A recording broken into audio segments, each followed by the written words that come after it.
Good morning and good afternoon, everyone, and welcome to our third webinar in the series. We're delighted to have you with us again, and those of you who, again, showed up on your weekend, so appreciate that, as we continue to explore new perspectives on the Holocaust in Southeastern Europe. Today, it is our great pleasure to welcome Dr. Emil Kjerte. Dr. Kjerte earned his PhD in history from the Strassler Center for Holocaust and Genocide Studies at Clark University, also my alma mater and Alina's university. Originally from Denmark, he holds a BA in history from University of Copenhagen and MA in Holocaust and Genocide Studies from Uppsala University. His research concentrates on the perpetrators of the Holocaust and other genocides, with a particular focus on the microdynamics that shape mass violence. His doctoral dissertation examines the Guard force stationed at the Jasenovac concentration camp and death camp in Croatia, a topic at the center of his broader efforts to understand individual and collective behavior among perpetrators. Dr. Kjerte has been widely recognized for his scholarship, receiving numerous prestigious fellowships and grants, and presented at major international conferences. So today's lecture is titled Camps in the Independent State of Croatia in Comparative Perspective. In this session, Dr. Kjerte will explore the development of camps in the independent state of Croatia and situate them within the broader context of the Holocaust. He will examine the extent to which these camps were shaped by local Ustasha initiatives versus influence from the Nazi regime. The lecture will also address the terminology used to classify camps, distinguishing among concentration camps, extermination or death camps, and hybrid forms, and consider how best to categorize the camps of the independent state of Croatia. Using Jasenovac as a detailed case study, Dr. Kjerte will shed light on the backgrounds and motivations of Ustasha camp guard personnel and the group dynamics that fueled their brutality. So we're honored to have him with us today and are grateful for his willingness to share his research and insights. Please join me in welcoming Dr. Emil Kjerte. Thanks so much for the lovely introduction, Sandra, and yeah, thanks to everybody who is showing up for this. As a starting point, I think it just should be highlighted that there are many kinds of different camps in the independent state of Croatia. And so in this presentation, I was focused on those that are most significant or play the most significant role in the context of the Holocaust, with special emphasis on the Jasenovac camp complex, which was the largest and the most lethal of all the camps in the independent state of Croatia. At first, however, I want to talk a bit about the typologies of camps to draw a kind of framework for the discussion. Um, of course, the camp most intrinsically linked to repression, violence, and genocide in the 20th century is the concentration camp. But what exactly defines a concentration camps? So, although there are different opinions on how embracive the definition of a concentration camp should be, there is a broad consensus that concentration camps operate through extra-legal detention.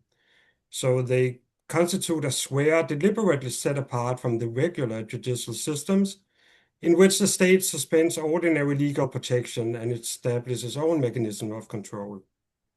So, why is it not? So I think, although some scholars argue that, for example, contemporary migrant centers in Western democratic societies can be labeled as concentration camps, I think it's important to highlight that a concentration camp does involve a form of punishment of individuals who are considered part of a collective or collectively labeled as enemies and who are targeted based on perceived undesirable innate characteristics or political beliefs.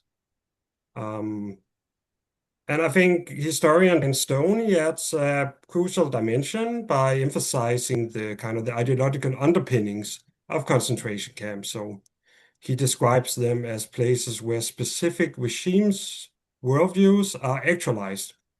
And I think put differently, what we perhaps can say is that concentration camp functions as these microcosms in which extreme ideologies become verified through suppressing routines, deprivation, and violence in a particular harrowing manner.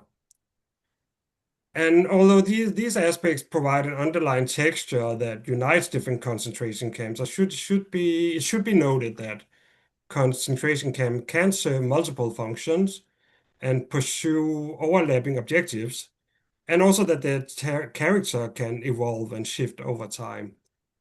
Um, so if we look now at the earliest camps inside Germany, those established like in 1933 and 43, 34, sorry. Um, and so these camps, they were closely tied to the Nazi siege of power and the consolidation of their rule. So during this early phase, the camp functioned largely as sites of incarceration and punishment for political enemies. I mean, those labeled as enemies, especially communists. And they were also strikingly public, and so the regime deliberately kind of publicized the existence as a way to intimidate and suppress political opposition. And crucially, many prisoners from these early camps were eventually released. And several of these camps you can see on the map were actually disbanded.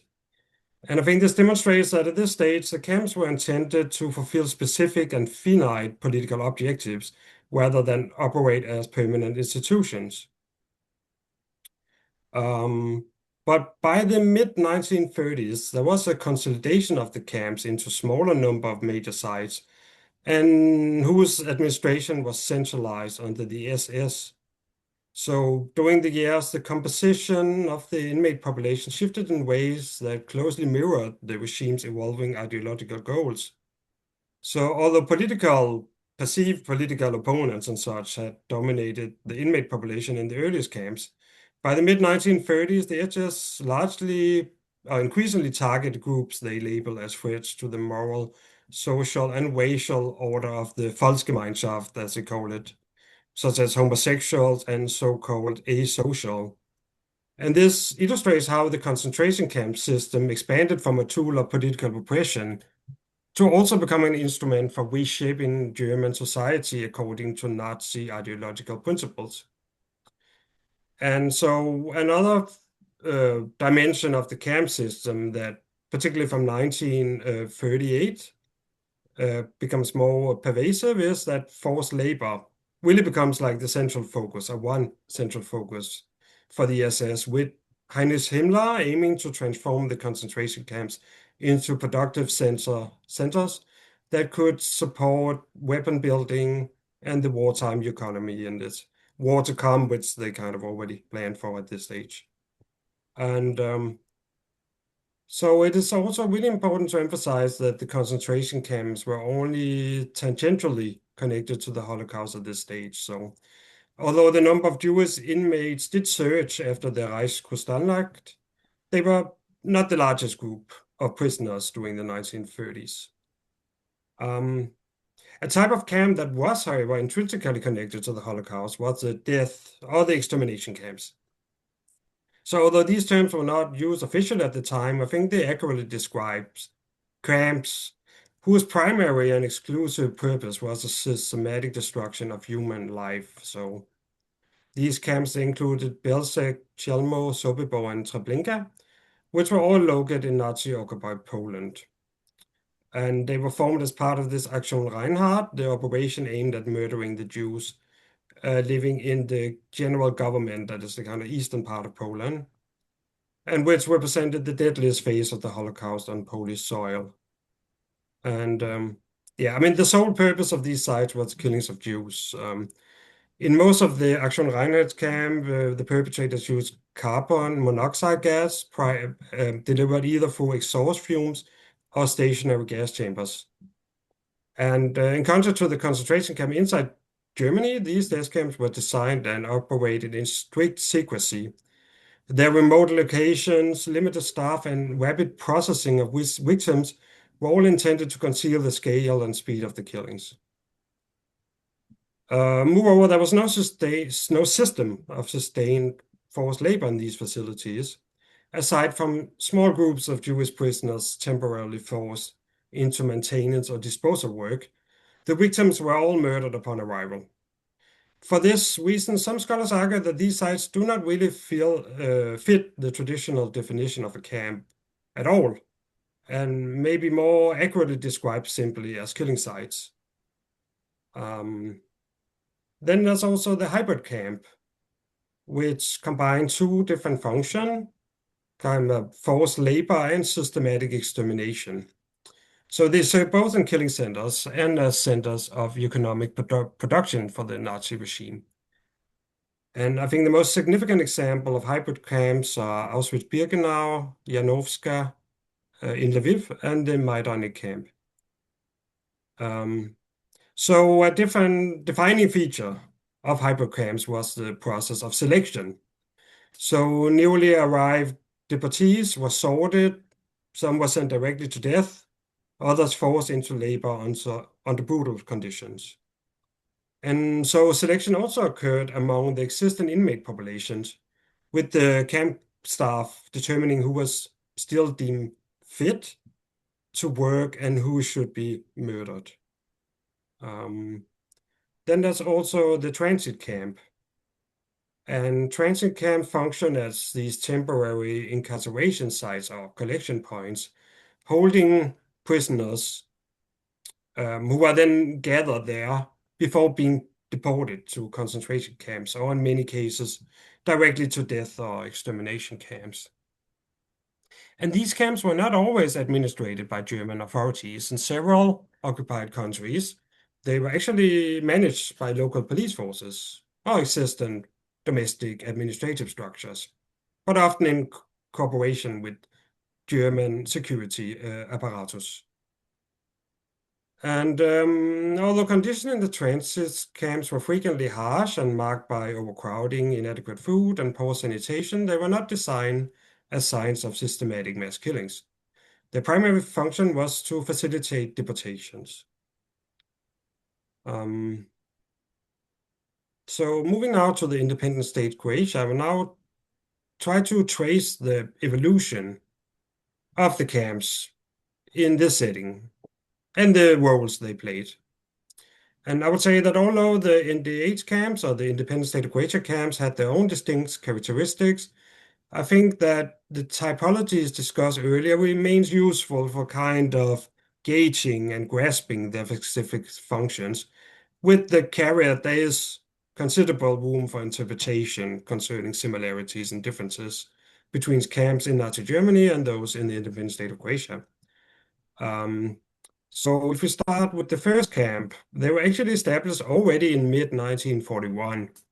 Actually, just like about a week after the establishment of the independent state of Croatia. And these were the Danica and the Kerestinec camp.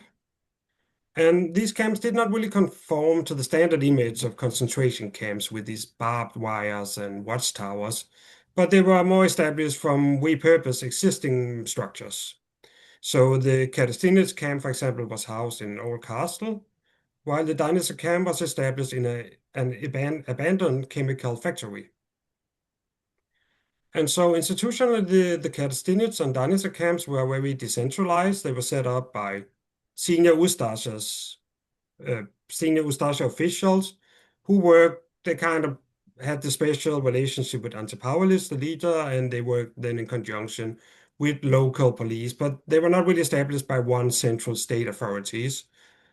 And inmates were primarily those whom the Ustasja regime considered as its most urgent enemies, those who the regime saw as being responsible for alleged Croat victimization during the interwar period.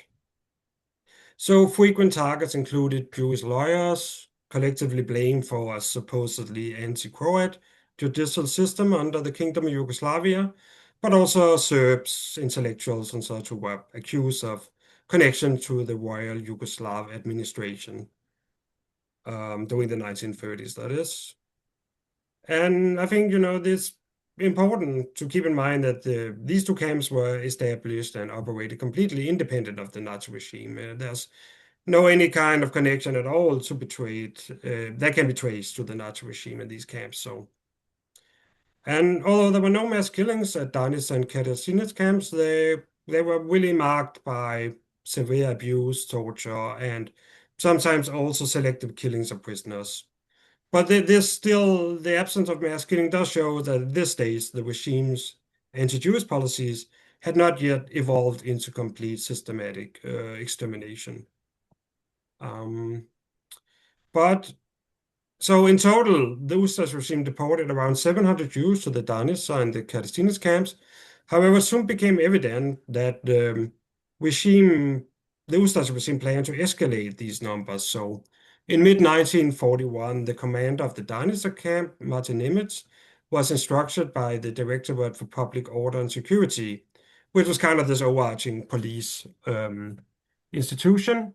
So he was tasked with exploring, Nemitz was tasked to explore the possibility of using a cluster of abandoned barracks near the Danische camp to detain 3,000 Jews. And so Nemec found the site unsuitable and replied, let these Jews be concentrated somewhere in the south, in any kind of stone quarry, because in that way their labor can be used most effectively for the benefit of our crumbling roads. So the stone would end up costing us an insignificant amount. So I think this shows that the regime were really planning on bigger deportation at this stage. And even though there might not be a direct correlation or connection to Martin Nemitz's proposal, it is conspicuous that towards the end of May, the Ustash regime began to set up a new camp complex to the south in the region of Lika. Um, and So yeah, this camp complex included a transit camp in the town of Gospic and two concentration camps on the islands of Park, sorry, and what I would argue was a death camp, the Jadovno camp in the Velebit mountain range. And we see also the establishment of this Gospic Jadovno Park complex also kind of was accompanied by a nascent centralization of the system of camps, I think we can say. So, namely at this stage, Mio Babic, who was this very senior Ustasha, already known in the 1930s, um, he was appointed as special commissioner of the Ustasha main headquarters, tasked with overseeing all the camps. And when he died in July, this position was taken over by Vegoslav Lubodic, who you can see also in the photo here below. Um, so this special commissioner, the establishment of this position, created a centralized line of authority intended to coordinate the previously fragmented camp system and standardize operation. But despite this formal centralization, the Gospel Yadom Park camps remain relatively decentralized in practice, with overlapping jurisdiction and ongoing competition between the special commissioner, local police official in Gospic, and senior Ustash authority figures from Liga. But yeah, if we look a bit more at the camps, so on Park there were the Slana and Metaina camps. So Slana was for men and Metaina for women and children. And both camps were located in desolate and very harsh surroundings with limited access to water, food, and such, leading to death from thirst and starvation. Actually, contrary to what Nemeth had proposed, forced labor was quite limited. There was a little bit of road construction, but not any kind of systematic manufacturing anything. So, suggesting these camps were not intended as works camps. And mass killings were frequent. So, victims were often murdered outside the camp, and they were often murdered either near the camps or taken back to the mainland and murdered in the desolated Velebit mountain ranges. And I think in historiography, there's some debate over whether Slan and Metaina can be called death or extermination camps. It's quite significant, I think, that Jewish women and children were among the victims. But unlike extermination camps such as Treblinka, there was no kind of systematic wholesale killing of all arriving prisoners in that sense. So this is a topic under the debate, I would say. But I really do think there is a quite strong argument to the made that the Yadomno camp was a death camp, at least. So This camp was located in an extremely desolate area in the Velebit mountain range, 1,200 meters above sea level, and consisted of this forested clearing enclosed by barbed wire. And inmates were often murdered en route to the camp or only after a few days of incarceration. An estimated death rate was 96%, making it one of the most lethal camps in Europe during the Second World War. And without doubt, the extreme lethality of the Yadomno camp reflected also a marked intensification of the Holocaust in the independent state of Croatia during the summer of 1941. So we see also this rise of the search and deportation in this period. And I think, a crucial texture for this was Ernst Pauli's framing of Jews as responsible for the large-scale Serb insurgency that erupted towards the end of June. It started first in Herzegovina. And of course, it is crucial when I call it an insurgency, but it was really a defensive reaction to the mass killings of Serbs by the Ustash regime. But then Paulic, he really uses this insurgency to blame the Jews in the independent state of Croatia for kind of being behind the insurgency and endorsing it. So he also not only accused them from being responsible for the insurgency, but also for the broader economic travails in the independent state of Croatia. There was already, actually partly because of the mass killings, there was a steep fall in agricultural output and such, and various difficulties in the economic real. So, for example, yeah, so in June 1960, in June 1941, June 26, 1941, Pauli issues this public decree falsely accusing Jews of spreading false news in order to spread unease among the population, and by their known speculative methods interfere and make more difficult the supplying of the inhabitants. And the decree then proclaimed that measures will be taken against them and they will be prepared for collection camps in accordance with their penal responsibility. And against this vicious backdrop, the Directorate for Public Order and Security then issued an order on July 8, 1941, instructing all regional police forces to deport Jews and Serbs to the Gospic camp complex. So in this order read, when the interest of the public security demands the removal of undesirable people from their place of residence, all Greek Easterners, that is Serbs, and Jews should be sent to Gospic. And so it is important to note that although certainly radical, those instructions were not a clear-cut order for wholesale deportation of all Jews. Instead, as Levo Kral also mentioned in his research, they function more as a set of guidelines. So the most radical police official seats on the instruction to deport all Jews. So, for example, as early as July 12, 1941, the police in Vardastin in northern Croatia, for instance, rounded up and deported all the town's Jews, apart from the elderly.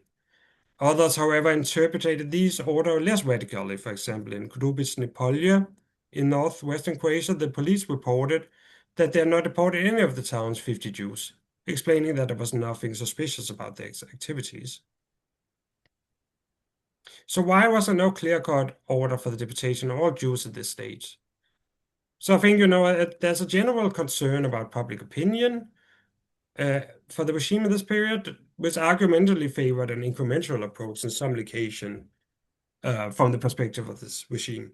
At the same time, there's a concern that large-scale deportation in some areas, in some towns, could kind of tip the scale, the democratic scale, in favor of assertive minorities such as ethnic Germans. So in some locations, the police actually delayed deportation, fearing that such a mood would kind of play into the hands of the Germans. But most significantly, concern arose within the Ustasha security apparatus about the camp's capacity to absorb the growing number of deportees. So, for example, we see, a critical setback for the regime in that regard was the Italian reoccupation of Zone 2 and 3, As you know, the independent state of Croatia was divided into this German and this Italian sphere of interest.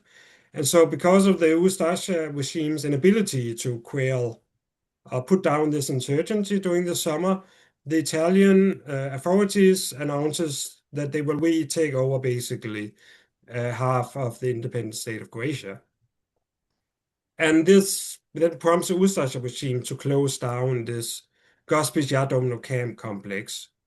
And we generally see this shift of Ustash official kind of rushing to the German sphere of interest. And they also then establish a new camp here, the Jasenovac camp complex, and the Stara complex, which two separate camps, but often seen as being part of the broader Jasenovac camp complex. Um, and we also see now a growing, like a really strong centralization of the concentration camp. So in August 1941, the administration of the camp becomes included in what was called the Ustaša Supervisory Service as Office 3 in this institution, also titled as the Ustaša Defense, which thereby anchored the administration of the camps to a central institutional structure. Um, and I just wanted to talk briefly about the Ustaša Supervisory Service.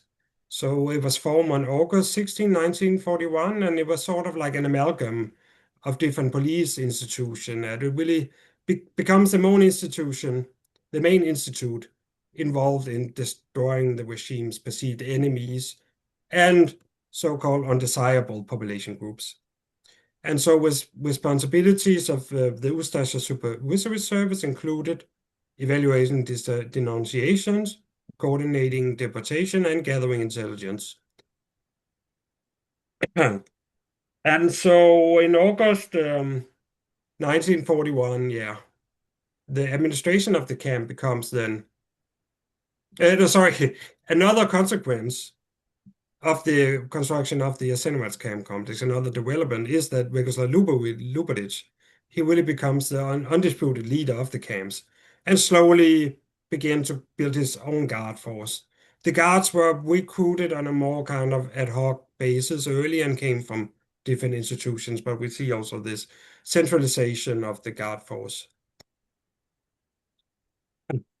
But if we zero in now a bit on the Jasenovac camp complex, it's quite a significant camp in the sense also that it marked the Ustashi regime's first attempt to combine industrial production with concentration and mass murder of the regime's supposed enemies. And initially, the camp complex was comprised of two camps, the Jasenovac 1 and 2, which were founded in late August 1941, but both of them were disbanded in November 1941 because of flooding. And this then leads to the establishment of the main camp, Jasenovac 3, which was in operation from November 1941 all the way to April 1945. And this compound included a brickyard, a chain factory, and a sawmill. And additionally, the camp guard personnel exploited prisoners as forced laborers at external labor sites in the environs of the camp complex. And another key compound was the Stara camp. And this compound served as the main incarceration site for Croat and Bosniak political prisoners. But it's also significant in the sense that it served as a main transfer camp, a transit camp for Serb prisoners who were deported to the camps during this large-scale cleansing operation launched by the Ustash regime, sometimes in conjunction with the German army, the Wehrmacht. And these Serb prisoners were then deported as forced laborers to Nazi Germany. Many of them actually ended up in Norway, where they also toiled in very harsh conditions. So in addition, the Jasenovac camp complex also included several smaller sub-camps, which both supplied the camps with food, but also with wood and other resources. But in the early stage of the Jasenovac camp complex existence, there was several challenges for the perpetrators, which really hindered its dual function as both a site of forced labor and a dedicated mass killing center. So there was massive squalor, resulting from the constant inflow of new prisoners, which made the organization of forced labor difficult. And during the winter of 1941 to 1942, and also in early spring 1942, frozen ground and flooding prevented the perpetrators from burying the lifeless bodies. And in the search for solution to these difficulties with disposing of the bodies, the perpetrators built a crematorium inside the brickyard, but it lacks sufficient capacity to manage the large number of bodies. And I would say the crematorium, I mean, we cannot rule out that there was some inspiration from camps in Nazi Germany, but it seems to be really an ad hoc measure to a kind of contingency issue. Um, so it doesn't become a permanent feature of the camp, and it ceases operation in May 1942. But in any event, we see in this period that there's a significant strain on camp infrastructure and operations, which also entails that the officers at the Assenwas complex, they constantly petition police authorities to reduce the number of incoming deportation transports. And it is against this backdrop that Ante Pavelic, he issues this legal decree on the deportation of undesirable and dangerous individuals in collection and labor camps, as it's called. This was issued on November 1941. And in terms of Ustasha decision making, it is significant that this decree stripped the regional police of the authority to conduct deportation independently, thereby centralizing the deportation procedure. So henceforward, local officials were obliged to submit proposal for potential targets to Department 1 of the Ustasha Supervisory Service. And since both Department 1 and Department 3, the concentration camps, they all operated under the same organizational umbrella, this procedure led to a smoother coordination of deportations. But I think on a different note, it's also quite significant, this document, in the sense that it stipulates a sentence length of the incarceration in camps ranging from 3 months to 3 years. So even though this, I mean, most of the prisoners, they were murdered anyway. So one could say this is completely irrelevant. But on the other hand, we do see this pattern in the camps that those with 3 year sentences, they're often treated more harshly. So this was, yeah, it was significant in a way, I would say, um, from the victim's perspective, yes. So, but Antipowers' decree came at a time when the limited capacity of the Asenovas camp complex and the rapid pace of the deportation prompted the Ustasha leadership to devise improvised solutions for interning Jewish women and children. So initially, Yasenovas 3 was really a camp for men, and Jewish women were then gathered in these, what I would call transit camps. So one of them is the Lobart camp north of Zagreb, which was it was actually a nursing home converted then into a camp in October 1941. And we see also something similar a few months later in December 1941, where the Ustashi regime established this Jacobo camp, um, which is also a site for Jewish women and children. And I would really say they are transit camps because they were really intended as, the way I see it, as these stopgap measures until deportations to years Cenobites could resume again once the perpetrators had resolved these logistical issues. And this interim was unfortunately short. So on April 27, 1942, in one of the most infamous documents uncovered from the annals of the Ustash regime, the main Ustash headquarters notified the Ministry of Interior that the Jasenovac camp complex can receive unlimited numbers of prisoners. And so the following month's deportation to Jasenovac, they really increased drastically. And the Ustash Defense, the organization running the camps itself, contribute to the flow when they take over the Jaguar camp and deport around 3,000 incarcerated women and children to Jasenovac, where they murder them, all of them immediately. Um, we also see a more kind of systematic killing process evolve in at Yasenovas in this period, which I think, it really resembles Auschwitz and these other Majdanek, these other Heydrich camps we know from Nazi Germany. And selection were really critical to this. So whenever new prisoners arrive, occupation and perceived physical suitability for forced labors, like really the perpetrators, kind of yardsticks for determining who they will select for mass killings right away and who they will siphon into the labor force, which stood at about 3,000 most of the time. So whenever the number exceeded that number, then there would be these selections.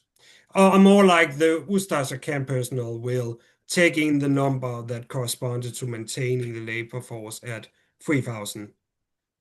And as the Ustasha camp personnel, they especially valued the output of the manufacturing workshops. Artisans face the best odds of survival during the selection.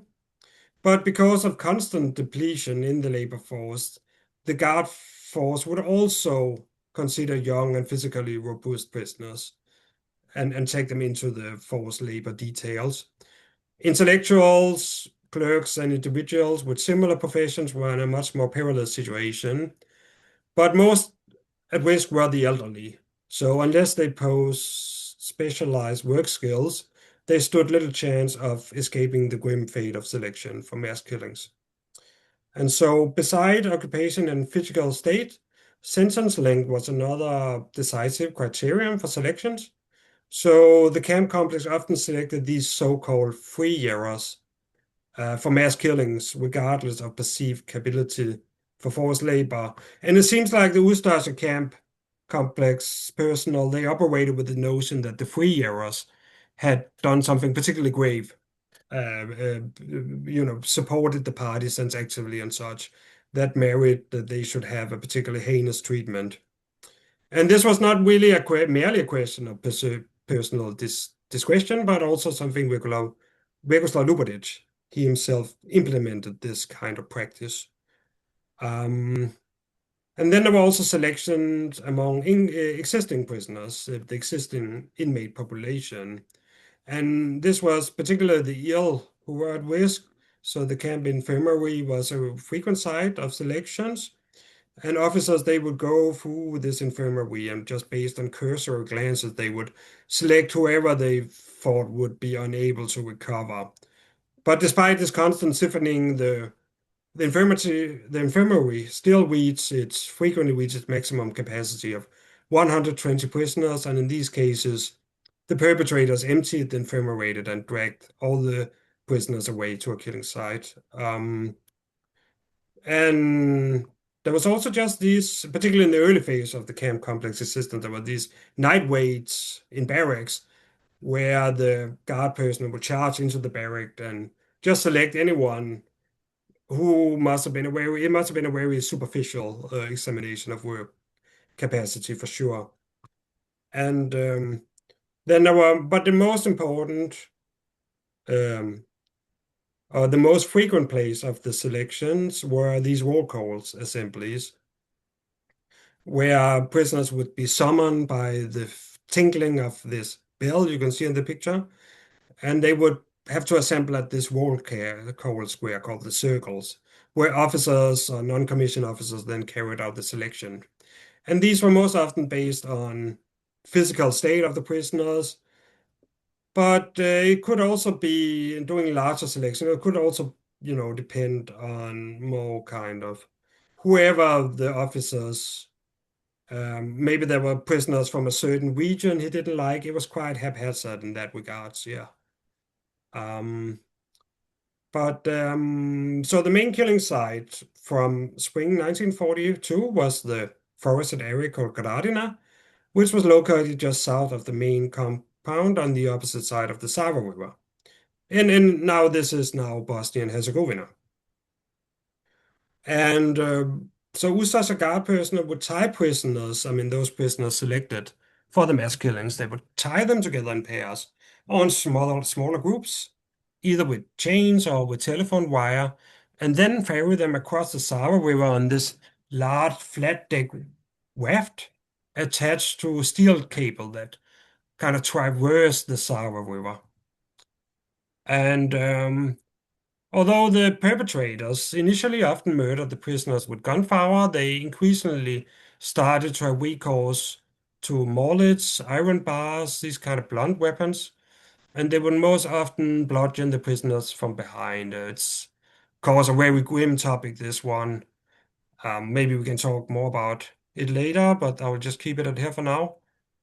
Um, and I've at Yasenwas Free, we also and also Starogradiska, the guard personnel, they assign prisoners to these so-called grave digger labor details.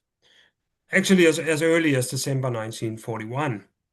So, besides burying the bodies of prisoners murdered inside the compounds, the task of these details involved preparing mass graves at the killing sites. And when the mass killings peaked during the summer of 1942, the Ustasha guards may have assigned as many as 300 prisoners to this detail. And the perpetrators also used the grave diggers to haul clothes and footwear to the compound warehouse, where other prisoners were forced to wash and sort the stolen possessions before they were shipped to Zagreb for sale.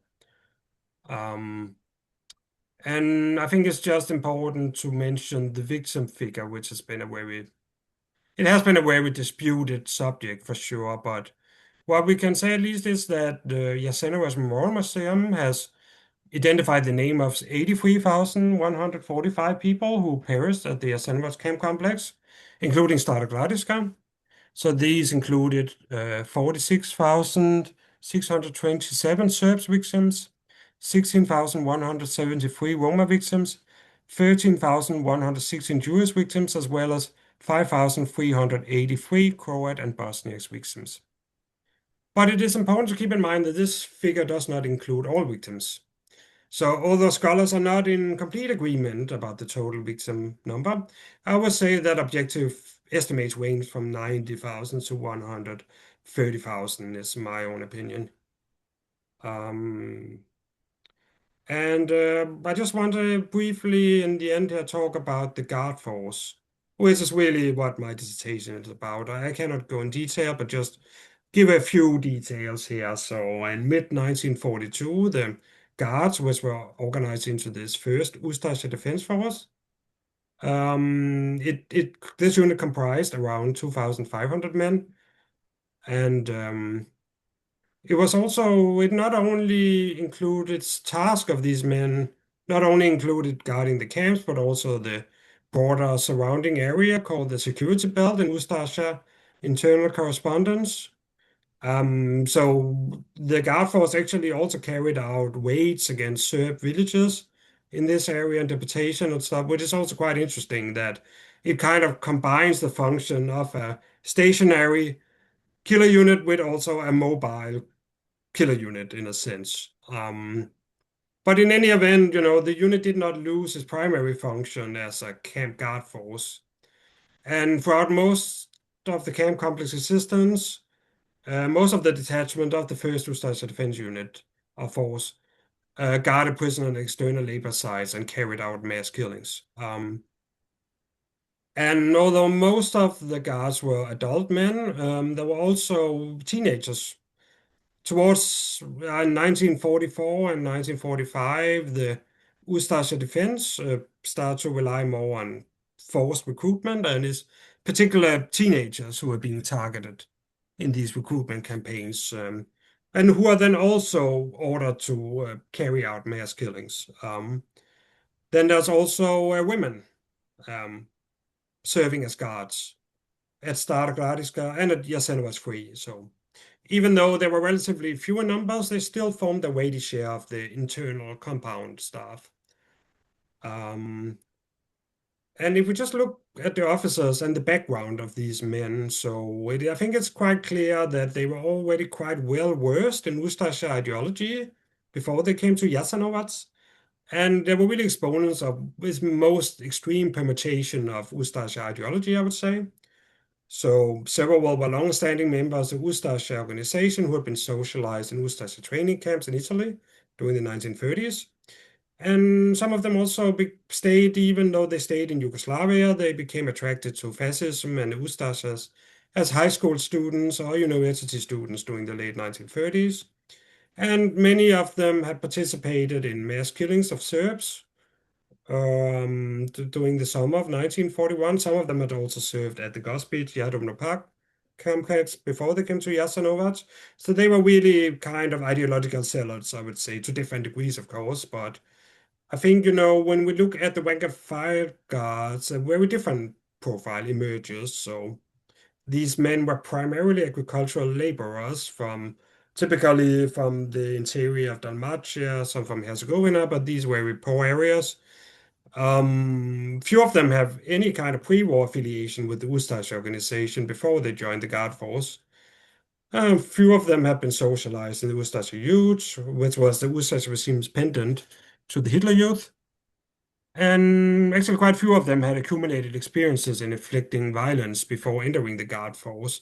So I would not really call these ordinary guards, these lower ranking guards, as particularly ideologically devoted when they joined the Guard force. It was what we can see is often really material motivation that kind of drives them, and also the chance of not having to serve in the regular Croat army, the Domobranstvo, where there also was a chance of being fight to to be sent to the Eastern Front.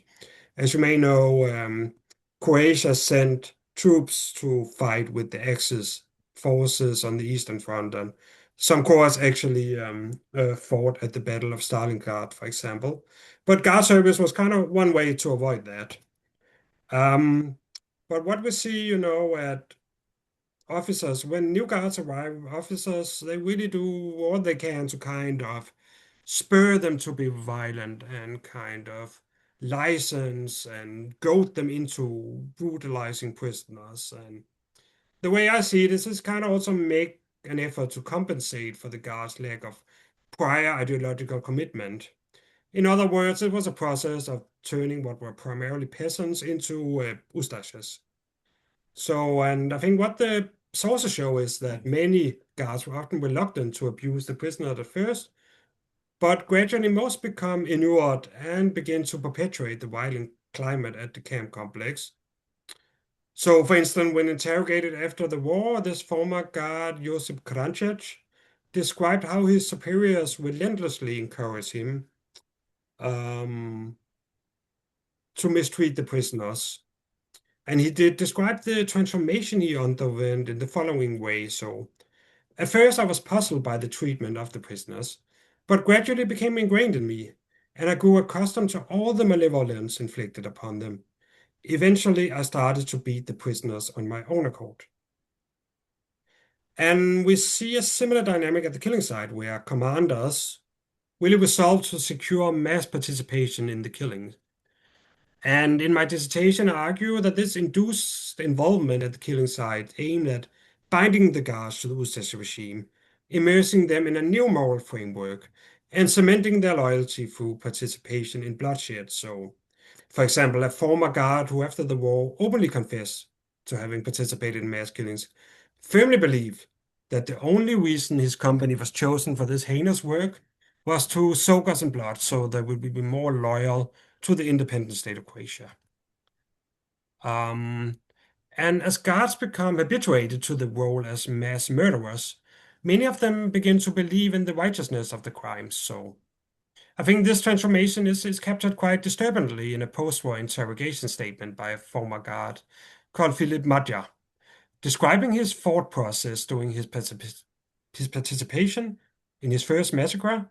Madja told, I saw that this was wrong, and I immediately thought about how a Chetnik could murder my mother in the same manner. Yet I was here, so I agree with what was happening. And in fact, evidence suggests that some of the guards became eager participants in the mass killings and started to volunteer for this grim work. Um, And so in this slide, I would say that the Jasenovac camp complex was a site of destruction, of course, but it was also a site of creation, a kind of a fulcrum of moral transformation, and a site for really altering the framework of the guard personnel and inculcating them with what the Ustasha camp commanders called the Ustasha spirit, and encouraging acts of violence against prisoners were a critical mechanism in ensuring this transformation. So just in conclusion, just a few observations here. So I think it's important that to keep in mind that the Ustashi regime rapidly, and really rapidly actually, organized its own camps completely independent of the Nazi regime, organized, yeah, really no kind of interference at all from the Nazi regime. And when we look at the early camps, they were established to concentrate, and also particularly during the summer of 1941, to murder Jews and also Serbs. And forced labor played really little role in them, but then Jasenov's camp complex marked a quite significant shift because, like, now this is the first time the regime actually attempted to systematically exploit inmates as forced laborers, while simultaneously using the complex as the central hub of state organized destruction. So Yasanovas thus embodied the dual function of economic exploitation and genocidal violence.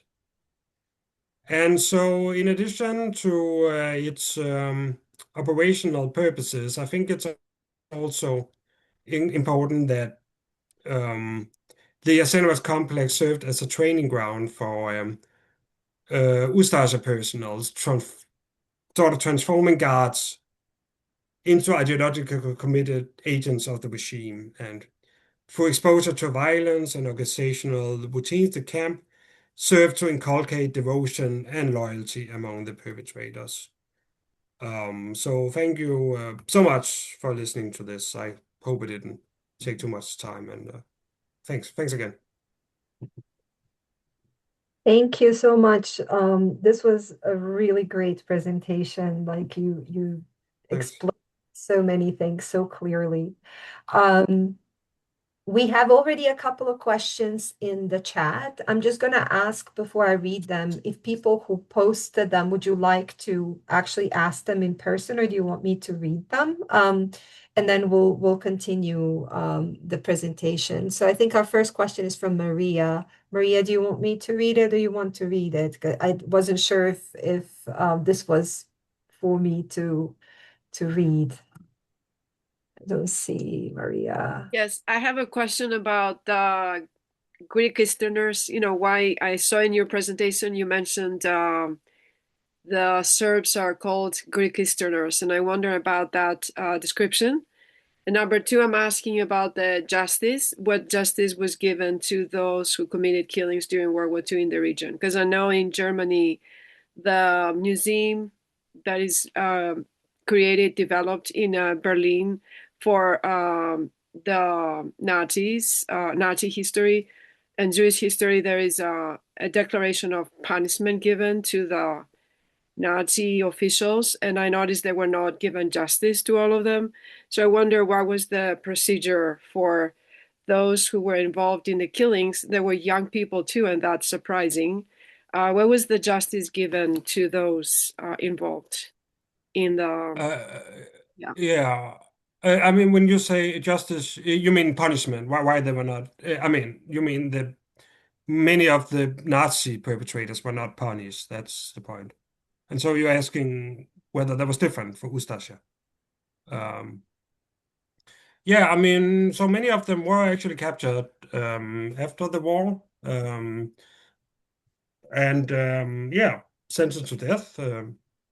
I think, particularly in the first 2 years, 3 years after the war, sentences in post-war Yugoslavia, because this was Tito's partisans who, then came to power, established the socialist Yugoslavia. And I mean, some argue that these trials are just show trials. I would definitely not say so. I mean, they are based on evidence and also witnesses, but they did went in the first 2 years quite fast, I would say, and punishment was quite harsh, often just having served at Jasenovac, even though there was no evidence of participation in mass killing, was enough for a death sentence. We see that change towards the 1940s, that factors such as age, degree of responsibility, position does start to factor into the equation. Um, for example, this Philip Madjar, who was on the picture, I think he was given 20 years in prison. He served maybe 16. He was sentenced in 54, I think, even though he actually confessed to multiple murders. So he would definitely be sentenced to death, I think, if this was in 1945 or 46, he had been sentenced. So yeah, I mean, some of them did manage. Lubadis, for example, managed to escape abroad. He was then actually assassinated in Spain. But yeah, I mean, some like never faced justice, particular of the higher ups. But I mean, the Yugoslav justice system was definitely punishing former Ustashas. It's actually interesting, some of the groups were a little bit more in the gray zone. For example, wives of officers in Jasenovac. Some of them were questioned and indictment was promulgated, but in some cases, or in some cases, the cases were dropped, they were considered not, even though they had benefited materially and such from the crimes, they was often not sufficient um, for them to be sentenced. It's quite an interesting topic, I would say. So yeah, but it's definitely very different from in Nazi Germany, where there's a lot of obstacles to sentencing Nazi perpetrators for sure. Statute of limitations, and yeah, it's been a while since I read about the subject, but yeah, it's definitely true that a lot of them evaded justice of those perpetrators from Nazi Germany.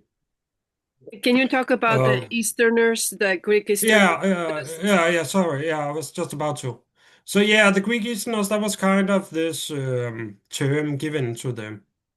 I think it was like in mid-July that it was kind of part of destroying, the Serb as a ethnic group, like to deprive them of this Serb appellation, that saying, oh no, because like there were different. I would also say that the regime's policy is not monolithic when it comes to the Serbs, and there are different conceptions, I would say, like, so we do see some, particularly beginning in the fall, I would say, we see a shift towards forced conversions and stuff, rather than wholesale mass killings. And there is this notion that many Serbs are actually not Serbs at all. They are Croats of old who converted to the Orthodox faith in ages ago. So I would say, this is kind of part of destroying this Serb, kind of symbolically destroying the Serb ethnicity, I guess we can say, by rebranding them as Greek Easterners. I think it also ties a bit, but it does also tie in at the same time to this negative stereotype of Serbs as being this kind of Eastern, foreign Greek Easterners, this kind of yeah, I don't know how to put it. Like, it's something that's very different from this Catholic Western Croats or whatever. Yeah. I hope that clarifies a bit. Yeah, thank you. It is definitely when you call them Greek, it seems like they don't belong. It's more Mhm. foreign even. So yeah. We had also a couple of questions from Michelle. I don't know if Michelle wants to ask. Do you want to ask them yourself? So before I ask the first question, as you were answering Maria's question, the thought I had, so, Nuremberg trials are held in Germany, and that is a national tribunal mostly led by America and the West. Who tried those war criminals? Did they have, a tribunal like that, or were any of them part of the Nuremberg, or yeah? Um, No, I mean, Yugoslavia had its own legal system that dealt with the cases. So there was not really any kind of big tribunal. I mean, most of the guards who served at the Jasenovac camp complex, they were prosecuted in the region where they were caught, basically, by local courts. And then, it would often result in an appeal, which would then go to the higher court. So yeah, I mean, but it was like a bit decentralized in the beginning. So there were also military courts that for a while operated. Where it was actually like the main instance involved in sentencing Ustashi perpetrators. But then in August 1945, this responsibility goes to the civilian courts. And so it's not really one big tribunal. It's more different local trials. Yeah. And then my first question that I had put in the chat box was when you were talking about the teenagers who were drafted to help with that. And the question I had, you were saying how they were like essentially like they kept being kind of prodded. You need to be brutal. You need to, whatever.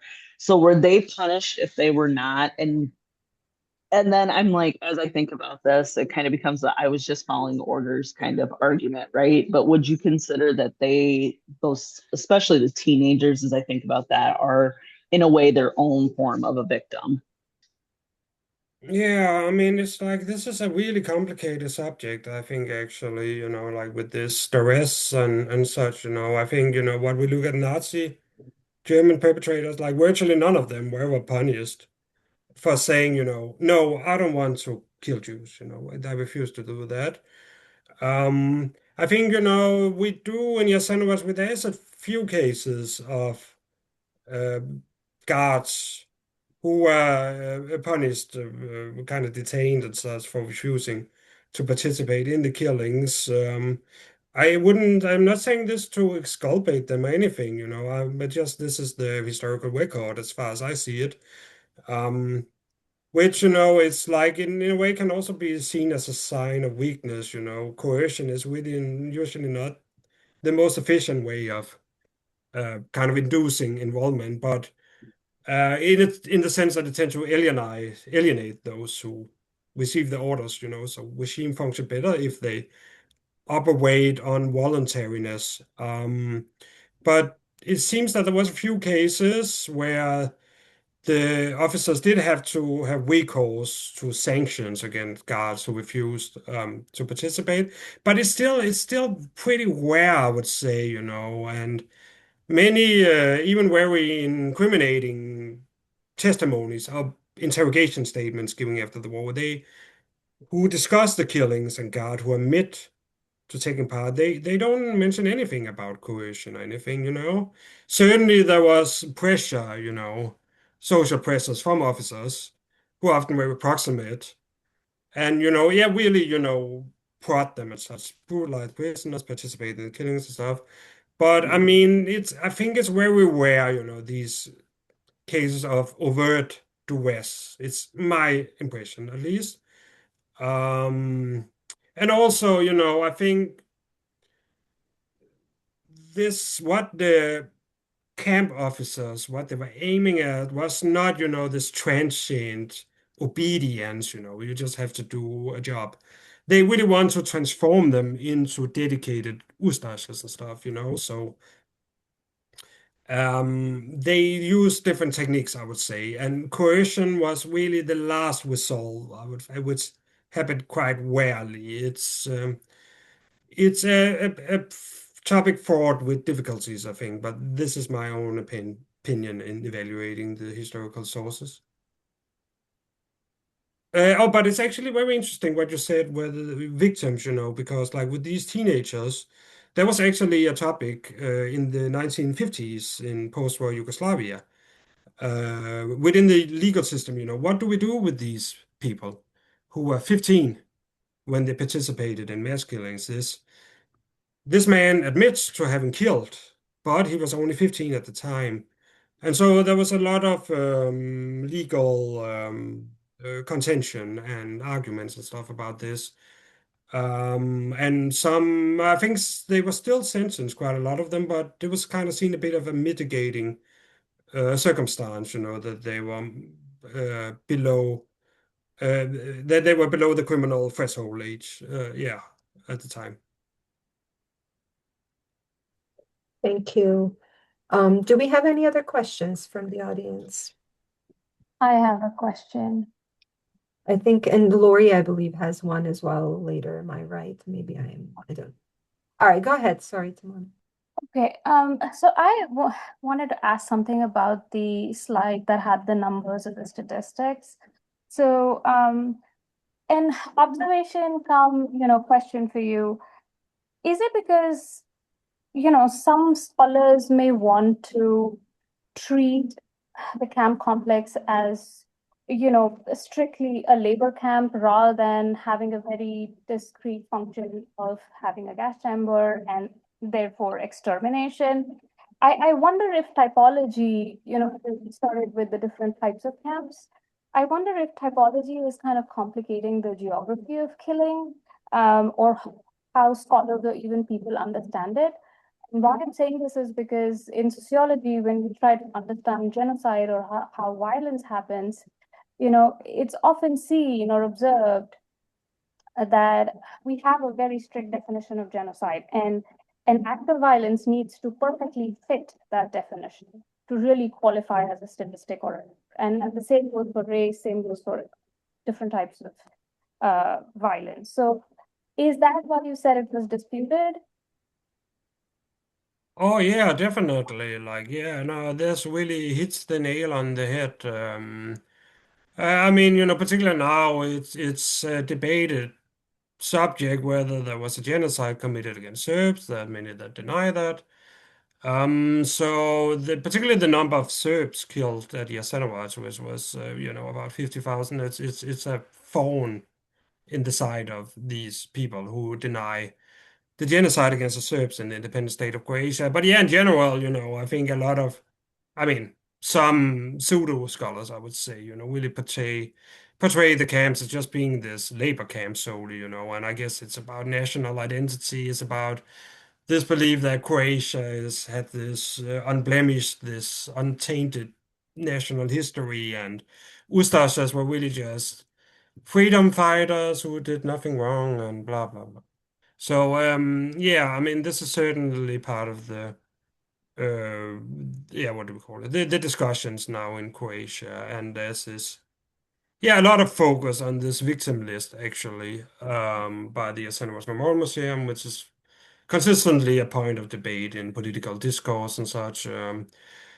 Yeah, and unfortunately, actually questioning these kind of questioning attitude and dismissive, extreme skepticism, basically denialism is not only just a fringe phenomenon, I would say, but also just even, some politicians and such embrace it.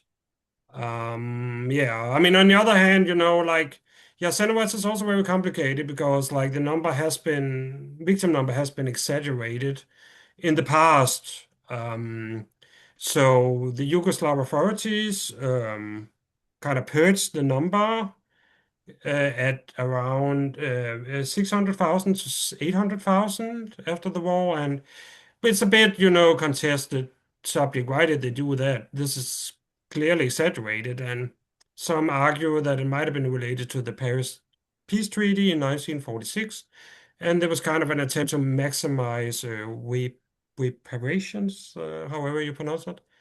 Um, so we maximize a number to get more money, basically.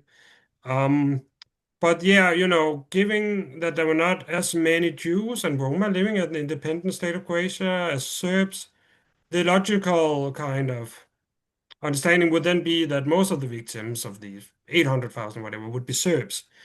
And in Serbia, after the end of Yugoslavia, the dissolution of Yugoslavia, or the succession wars of the 90s and such, this number has been kind of sanctified, I would say, in political discourse, that 700,000 Serbs died at Jasenovac. So there's also like this problem in Serbia now of exaggerating the number of victims. And these kind of tendencies feed into each other. This minimizing of the victim figure in Croatia by some, and exaggeration of the victim number in Serbia. But I would say among objective scholars, there is this kind of nascent growing consensus, I would say, that places the number around these 90 to 130,000, I would say. And yeah, I mean, I'm not an expert on the numbers. It's a really complicated subject, I think, gauging, because the perpetrators, they erased, just like the Nazi did, they destroyed the bodily remains in this large pyres. And yeah, so we cannot really use forensic evidence, so it's based on the population figures and various kind of lists. So I think it's really difficult to gauge the exact number, but it's like within that range. I mean, it was definitely not 5,000 as some in Croatia argue, but it was definitely not 700,000 either. So 90 to 130,000, I think that's the closest we can get to it at this stage, at least. Yeah. Thank you. This idea of like competitive victimhood is always sort of like present, and it comes back. So, who is attacking, who is defending, and who is a victim is just in the Balkans. It just keeps to kind of come back again and again. But I thought that Lori had a hand up, and I don't know if I'm wrong. Okay, go ahead, Lori. I did, yes. First of all, thank you. Everything that you spoke of, wow, just incredible. Um, so I'm going to put my high school students hat on right now and get into their brain, because my students are always like, when I present to them, Germany and the camps and Poland and, full disclosure, I haven't been to all the camps in Germany and Poland, but I've been to quite a few. I visited quite a few. And my students are always, they ask me, when I go over the history and I show them the historical photos, they're always, of all the different camps. And then I always incorporate my personal photos so that they can see what does it look like today. And I can see my students wondering or asking me, like, what are these areas of where the camps were? What does it look like today? Has there been any preservation? Has there been any studies, any research?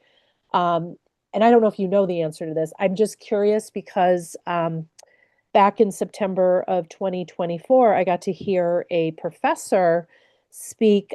She's originally from the UK, and she actually has been involved with visiting various camps.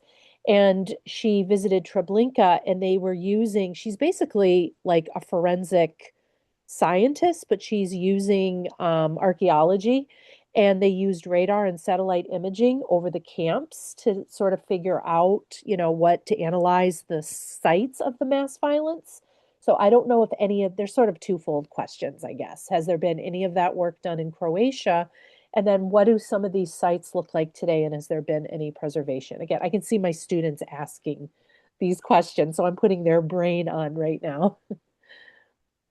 Thank you. Yeah, really interesting questions. I mean, in terms of the Jasenovac camp complex, yeah, the guard personnel, they dismantled it before they withdrew, before the advancing partisans. And then whatever was left was used by the locals to rebuild their houses, and there was this massive destruction in this area. So there's like not really anything left. But there's like now a memorial museum, and there's also this big stone flower monument, which was built in 1968, a really impressive structure. So, I mean, this is a site, that current Croatia government has put some effort into, I think also Jasenovac. I mean, I don't want to go so political here, but I think it does, Jasenovac's commemoration of the Holocaust and stuff, which Jasenovac was perhaps the most clear symbol of, was important for Croatia entering the European Union in particular. And they do make some effort into keeping this site. But yeah, I mean, some of the other places I talked about, like the Park Island camps, Lana Metaina and Jadovno, there's really like nothing, and there have been efforts to make a commemoration site and plaques and such, but yeah, I mean, it's my impression is the local government, or the local municipality, is not really interested in this also. I don't know if they just want to preserve it, like, not really be associated, I guess, with this Ustacha heritage. So yeah, this is something they're really fighting against. Yeah, I mean, then the main killing site of Jasenovac, is we go back to that, that's now in Republika Srpska, was part of Bosnia and Herzegovina, and they really make a lot of effort into this camp, into this killing site commemoration, and yeah, they also place these plaques with these 700,000 victim figures, which I think even the currenters, they know that it's not true. So it is also a problematic side, I would say, for sure. Um, yeah. I hope, was there anything else you ask? I'm just trying to. Is Yeah, that okay? I didn't know if anybody has, if anyone in Croatia has bothered or done any of the radar or satellite imaging stuff of some of the sites, like any, digging around with, like, especially with like the mass graves and whatnot, or they just left the graves alone. Yeah, I mean, there have been exhumations actually. Actually, in the 1946, actually already around the Stara Gradiška camp, there were also mass killings there. I think this was like a really initiative by officers of the Yugoslav army, partisan, basically during the war, whose family were murdered and who kind of set this in motion. I think there was a reluctance to do examination to some extent within the circle. There was this Supno, what's the like this commemorative organization, and this is like also a debated subject. Maybe they didn't want so much attention to the mass graves because they themselves had put forward an exaggerated victim figure, but this is controversial, I would say, and debated and stuff. But there are some pressures from survivors also to build a commemoration, but also, yeah, to find out where were the mass graves actually. So we do see these exhumations in 1964. And yeah, they discover bodily remains, but also just a lot of ashes and kind of pulverized um, bones and such. Um, yeah, because of the efforts of the perpetrators to obliterate the traces of the crime. So, and I don't know. I mean, there's this constant idea at the right-wing political spectrum in Croatia that if we just start to dig again, then that would show that there was no mass killings really, or like really few and stuff. But it's, like it's not really, since most of these bodies were pulverized, there's not, we cannot use this to gauge victim figures and stuff. I don't know if there's thoughts about doing examinations in Republika Srpska, but I mean, I don't know. I don't really see the significance either. Like it's just gonna find more ash and stuff. So for me, it's such a bad argument, like because obviously we don't have forensic evidence from Auschwitz either, right? If we were to apply the same logic. I never heard of a German saying, oh, okay, we cannot know, like no Jews died at Auschwitz because we don't have bodies. It's just like completely ignorant of how the perpetrators try to hide their crimes. So I think it's a stupid argument. But yeah, there has been some examinations, yeah, but often, they just didn't really reveal much. Yeah. Thank you. Before Michelle has another question, I wanted to, I guess, ask something in follow up in terms of like, say, for instance, you mentioned, Auschwitz, and, we can't find, necessarily forensic evidence, but there was an extensive record keeping for a lot of the German camps. I guess just what was the record keeping for the Croatian camps. And I just wanted to mention that it is interesting, and you probably are aware of that, but I will mention that some of the camps, like Stara Gradiška, has again another episode of being a camp in 1991. And again, so and there was I'm aware at least of one book written on it of how it was reused as a camp, and some of the individuals from the locality that I study were actually imprisoned in that camp in 1991. And so, and again, it's sort of interesting how some of these structures have survived and then have been reused for the same purposes. So they have, sort of an afterlife of sorts. But yeah, record keeping. And then Michelle has another question. Yeah, can I just add quickly to the Stargardska? Yeah, it's very interesting because it has a longer background as a prison, also dating way back, So it was already a prison when the Ustasjas then converted into a concentration camp, and yeah, unlike and so yeah, it's a very different place, I would say, from Jasenovac 3, which was kind of built from scratch around this industrial facility for sure, but like with barbed wire and towers and such. So it's a different site for sure. But yeah, it is interesting this continuity also then with the War of the 90s in that case for sure. Oh, and then you asked me something about the record keeping though. Yeah, I was saying, like, for German camps, there was quite a bit of records kept of who came in and so on into these camps. Like, how were the Ustashas about the record keeping? Were there any records kept at all? In terms of Yeah, names, I mean, prisoner names, lists, did you encounter any of it in your research? yeah, but not much because like several times the Ustasha defense, which organized the camps, they destroyed their records, burned everything basically. So like we don't really have such much of information from that institution.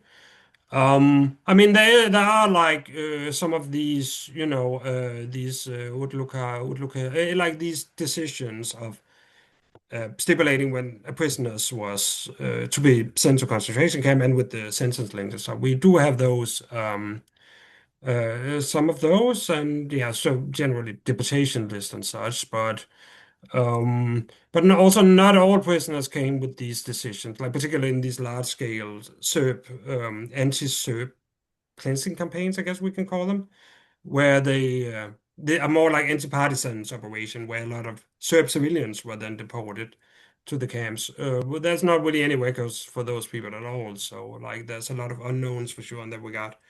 Yeah. So generally pretty sparse records when it comes to the camp. Thank Yeah. you. And Michelle, we have time for one more question. Go ahead.